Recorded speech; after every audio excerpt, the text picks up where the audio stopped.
We had South Country or Minnesota Care until the end of last January 31st. Mr. Thiessen's employer does offer health insurance.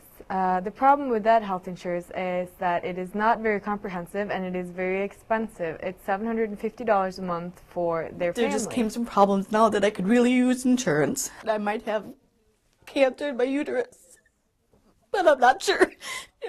Telling the story, I think, helps. I see, day after day patients who are working, who make too much to qualify for a program or have lost their job or can't leave a job because of their health care benefits or lack of. So it's an ongoing problem and has only gotten worse.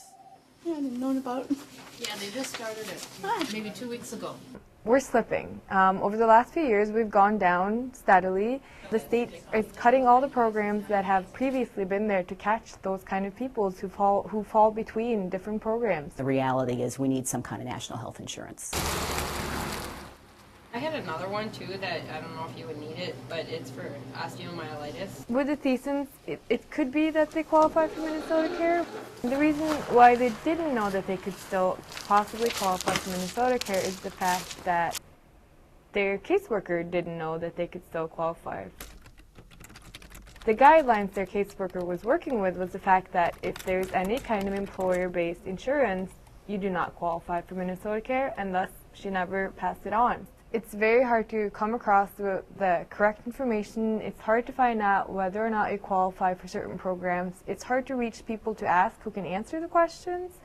And it will take you months to find out whether or not you will get on any of these programs. And in the meantime, you don't know what you're going to do, especially if, like Mrs. Thiessen, you already are sick. You probably won't get private insurance because you have a pre-existing condition.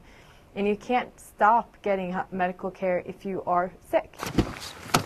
We talked to Mrs. Thiessen a couple of times and we just found out that her test for cancer came back negative. She is cancer-free. Yeah, I've got the fax number sitting on my desk. No one should ever have to be in a situation where they think they might be very, very ill, possibly have cancer or be dying. And then on top of that, have to worry about how will I pay for the testing? How will I pay for the medication if it turns out that I do have cancer? How will I be able to afford treatment? If you are diagnosed with a deadly disease, the only thing you should have to think about is how do I beat this? How do I get well? Not how do I pay for that?